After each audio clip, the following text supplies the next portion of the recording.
امام زمانہ عجل فرجہ شریف کا جب ظہری نزول اس زمین پر ہوا تو امام حسن عسکری علیہ السلام کے ایک صحابی ہیں احمد بن اسحاق، وہ فوراً ایک یہودی نجومی کے پاس پہنچے اور جا کر یہودی نجومی کو سارا قصہ سنایا اور پوچھا کہ مجھے اس مولود اطہر کا زیچہ بنا کر دو کہ یہ کون ہستی ہیں۔ تو امام زمانہ کے بارے میں جب زیچہ بنوایا تو اس نے جو کہا ہے وہ بھی میں آپ کو سنانا چاہوں گا، لیکن اس سے پہلے تھوڑی سی تفصیل ہے جو علم نجوم سے متعلق ہے۔ جو دوست علم نجوم سے متعلق شغف رکھتے ہیں ان کے لیے میں ان کے علم کے اضافہ کے لیے علامہ نوری طبرسی کی جو تحقیقات تھیں، انہوں نے علامہ ابو ریحان البیرونی کی یا ماشاء اللہ مصری کی جو تحقیقات تھیں یا ابو معاشر کی جو تحقیقات تھیں وہ بھی یہاں پر بیان کر دیتا ہوں۔ علامہ نوری طبرسی نے اپنی کتاب نجم الثاقب میں جو عربی میں ہے، عربی متن ہے لیکن ترجمہ نہیں ہوا، میں آپ کے سامنے اردو میں پیش کر دیتا ہوں، جو چوتھی جہت کے اعتبار سے ایک عنوان لکھتے ہیں کہ نجومیوں کے قاعدے۔ لکھتے ہیں نجومی اپنے قواعد کے اعتبار سے اس جہان میں کوئی اثر نہیں دیکھتے سوائے ستاروں کے، یا نجومی ستاروں کو مستقل طور مؤثر مانتے ہیں اور تمام کون اور اس عالم کا فساد، تغیر، تبدیلی کو ستاروں سے منسوب کرتے ہیں اور کہتے ہیں کہ اس عالم کا قائم رہنا سورج کی وجہ سے ہے اور سب سے بڑی عمر جو یہ سورج دیتا ہے وہ 120 سال شمسی ہے۔ یہ نجومیوں کا کہنا تھا۔ پھر علامہ نے اپنا جواب لکھا کہ اہل نجوم کے نزدیک ممکن ہے یہ سورج کی عطا سے منظم ہو، ممکن ہے، لیکن شاید اس کے علاوہ اور بھی اسباب ہیں جو اس عطائے عمر کو دگنا کرتے ہیں۔ پھر وہ ایک توضیح کے نام سے ایک عنوان لکھتے ہیں اس مقام پہ نجومیوں کے چند اصطلاحات ہیں جن میں سے ایک اصطلاح ہے ہیلاج اور دوسری اصطلاح قد خدا، جن کو علم فلکیات میں یہ لوگ استعمال کرتے ہیں، اور یہ دونوں اصطلاحات مولود کی عمر کے زیچہ کی صورت میں ہوتی ہیں اور انہی اصطلاحات کی بنا پہ عمر کے کم ہونے اور زیادہ ہونے پہ حکم لگاتے ہیں۔ ان دونوں میں سے ایک جسم انسانی سے متعلق ہے اور دوسری روح سے متعلق ہے۔ اب اس کی تعین میں اختلاف ہے کہ کون سی روح کی اور کون سی جسم کی ہے۔ نجومیوں کے بعض رسائل میں ہے، پھر وہ حوالے بھی دیتے چلیں گے۔ بعض رسائل میں نجومی لکھتے ہیں کہ عمر کی دلیل دو قسم کی ہے، ایک جسم کی دلیل ہے جسے ہیلاج کہا جاتا ہے اور دوسری روح کی دلیل ہے جسے قد خدا کہا جاتا ہے، اور دونوں اسباب عمر کے لیے حیولہ یعنی حیت، سٹرکچر اور صورت کی منزلت پہ ہیں، لیکن اس کے برعکس معروف ہے۔ پس ہیلاج اس صورت تالے میں دلائل ہیں جو خود مولود پہ دلالت کرتی ہیں، اور قد خدا بدن مولود پہ دلالت کرتی ہے۔ کثرت ہیلاج نجومیوں کے نزدیک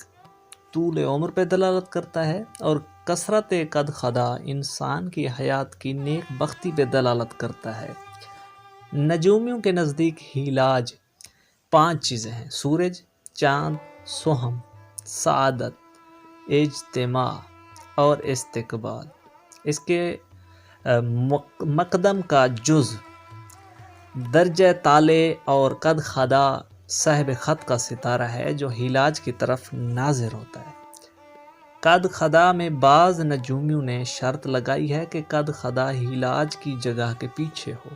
اور بعض نجومیوں نے ہیلاج کی جگہ میں برج کی طرف نظر کرنا کافی سمجھا ہے، اور یہ نظر کبھی قوی ترین درجہ پہ ہے۔ پس اگر سورج یا چاند اپنی شرف پہ ہو تو سعید ہوگا۔ اسی طرح قطب الدین الاشکوری نے کتاب محبوب القلوب میں یہ لکھا ہے کہ چاند گرہن اور سورج گرہن سے ہیلاج کی صلاحیت باطل ہو جاتی ہے، اور قد خدا ہیلاج کی جگہ میں صاحب خط ہوتی ہے، اور اگر ہیلاج اور قد خدا کو نہ دیکھا جائے تو برج کو دیکھنا ممکن ہے، بشرط یہ کہ وہ ہیلاج اور قد خدا مقام تناظر میں درجہ مطالعے یا دن میں برج کے نزدیک ہو یا اس کے مساوی ہو، اور جب سورج کا قد خدا 6 درجات سے کم ہو قد خدا جلانے کی حد میں نہیں ہوگا، لیکن قد خدا کی 3 عطا ہیں، ایک کبرا جبکہ قد خدا وطد کے درجہ میں ہو، متوسط جب قد خدا مرکز کی طرف مائل ہو، صغرا جب قد خدا مرکز سے زائد ہو۔ یہ 3 انہوں نے بیان کی ہے۔ جب آپ نے یہ مقدمہ سمجھ لیا تو یاد رکھو کہ ممکن ہے کہ ہیلاجوں اور قد خداہوں کی کثرت تالے میں متفق ہوں، یہ ممکن ہے، اور سب کے سب اوتاد تالے میں ہوں، اور ان خانوں میں تثلیث ٹرائی اینگل یا تسدیس 6 کونے کو سعادت کی نظر سے دیکھا جائے گا اور اس سے منحوسات ختم ہوں گی۔ اسی وقت صاحب تالے کو طول عمر سے دیکھا جائے گا، یعنی اور اس کی موت میں تاخیر ہوگی اور وہ لمبی عمر پانے والوں میں پایا جائے گا۔ اچھا، یہ بات تو تھی قطب الدین اشکوری کی۔ تو اسی طرح قطب الدین اشکوری نے ابو ریحان البیرونی سے ایک بات بھی نقل کی ہے کہ ابو البیرونی جو ہیں، ابو ریحان البیرونی، انہوں نے اپنی کتاب الآثار الباقیہ عن القرون الخالیہ، اس میں لکھا ہے کہ بعض اصحاب حشویہ نے انکار کیا ہے اس چیز کی جس کی ہم توصیف کی ہے، ہم نے جیسے طول عمر کی ہم نے توصیف کی ہے، اور خصوصاً جو چیز ابراہیم علیہ السلام کے بعد کے زمانے کے نجومیوں نے ذکر کیا ہے اس کا بھی انکار کیا ہے ان لوگوں نے۔ یہ ابو ریحان البیرونی لکھ رہے ہیں، اور اس بات پہ اعتماد نہیں کرتے سوائے اس چیز کے جو اصحاب احکام سے لیتے ہیں، جیسے پیدائش میں ستاروں کی اکثر عطایات جو ہیلاج اور قد خدا میں تھی، یعنی وہ چیز جو مولود کے گھر یا شرف و مقام اور فائدے و مرکز میں، تو وہ ان کو کبرا بتاتے ہیں، اور وہ ہیں 120 سال، اور اس پہ چاند 25 سال اور عطارد 20 سال اور زہرہ 80 سال اور مشتری 10 سال بڑھاتا ہے، جو ان میں سے یہ ہر ایک سنے صغرا ہیں، اور اگر اس میں نظر موافقت کی جائے تو اس سے ناقص گر جاتے ہیں اور حدود کسوف سے دور ہو جاتی ہیں، اور جب بھی ایسا ہوگا تو عطیات کا چوتھا حصہ اس میں مزید بڑھے گا جو 30 سال ہے، جس سے مجموعاً 225 سال پھر ہوں گے۔ کہتے ہیں کہ یہ مجموعاً وہ 25 سال ہوں گے، ٹھیک ہے نا۔ کہتے ہیں کہ یہ سب سے زیادہ عمر کے جس تک انسان پہنچتا ہے۔ پھر استاد ابو ریحان البیرونی نے اس کو رد بھی کیا ہے، یہ قطب الدین لکھ رہے ہیں، اور ماشاء اللہ مصری ایک نام ہے، ماشاء اللہ مصری، یہ اس سے روایت بھی کیا ہے۔ اس نے اپنی کتاب پیدائش کے شروع میں یہ لکھا، یہ مصری نے لکھا کہ ممکن ہے انسان متوسط صدی کے سالوں میں زندہ رہے جب اس کی ولادت متفق ہو، صدی کے مثلث سے مثلث تک تحویل کے وقت میں وہ انسان زندہ رہے، اور تالے زحل اور مشتری کے خانہ میں ہو، اور ہیلاج شمس دن میں ہو، اور ہیلاج قمر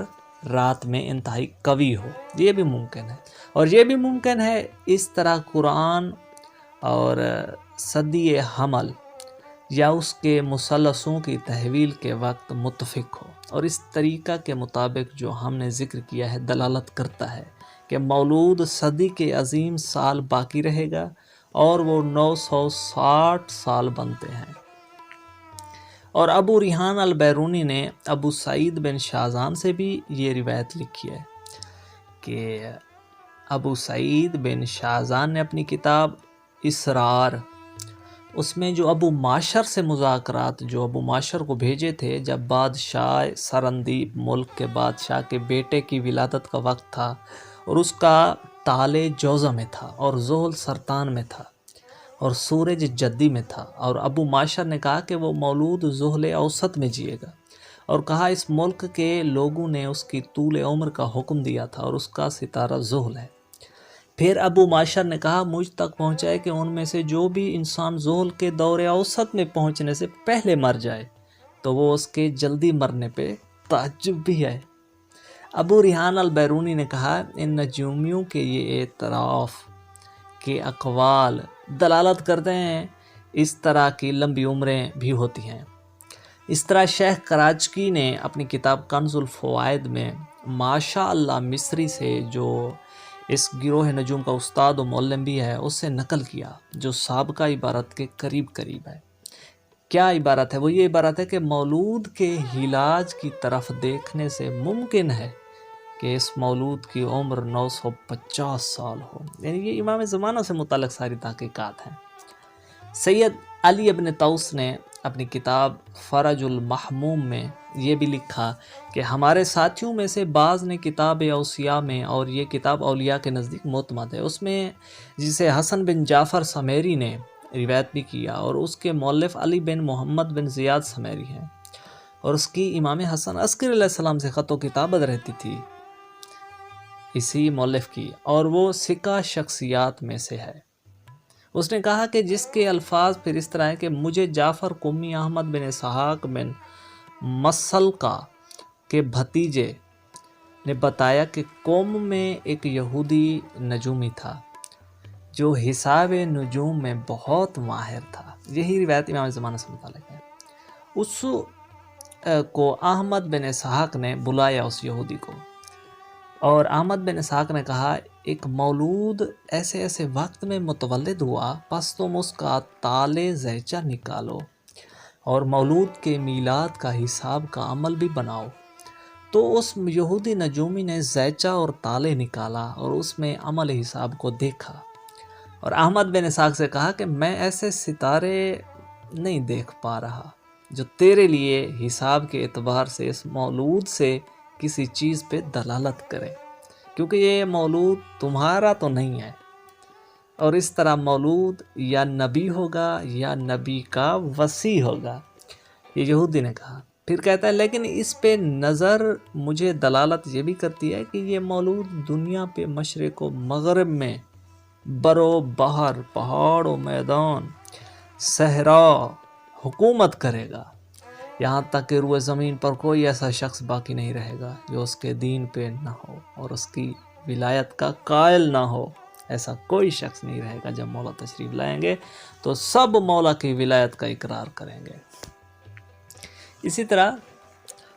علامہ نوری طبرسی نے شیخ زین الدین علی بن یونس عاملی کی کتاب جو الصراط المستقیم الی مستحق تقدیم، اس کتاب میں علماء نجوم سے جو نقل کیا ہے شیخ زین الدین نے، وہ علامہ نوری طبرسی لکھتے ہیں سورج کا دورہ 1451 سال میں ہوتا ہے، اور یہ اوج بن عنق کی عمر ہے جو نوح کے زمانے سے موسیٰ کے زمانے تک زندہ رہا، اور چاند کا دورہ 652 سال کا ہوتا ہے، اور یہ شعیب کی عمر ہے جو 5 امتوں کی طرف بھیجے گئے۔ زحل اعظم کا دورہ 255 سال کا ہے، کہا جاتا ہے کہ یہ بنی اسرائیل کے سامری کی عمر ہے۔ مشتری اعظم کا دورہ 424 سال کا ہوتا ہے، کہا جاتا ہے کہ یہ سلیمان فارسی کی عمر ہے۔ زہرہ اعظم کا دورہ 1151 سال کا ہوتا ہے، کہا جاتا ہے کہ یہ نوح علیہ السلام کی عمر ہے۔ عطارد اعظم کا دورہ 480 سال کا ہوتا ہے، کہا جاتا ہے کہ یہ فرعون کی عمر ہے، اور یونان میں بطلیموس کی عمر اتنی ہی تھی، اور فارس میں زحاق 1000 سال یا اس سے کم یا اس سے زیادہ زندہ رہا۔ سام سے ایک شخص سام اس سے روایت کیا کہ جب 1700 سال گزریں گے تو بابل میں، بابل ایک شہر ہے نا جناب ابراہیم کا، تو بابل میں عدل قائم ہوگا، اور صابور بابلی سے بھی یہی چیز یعنی یہی روایت پائی گئی ہے۔ آخر میں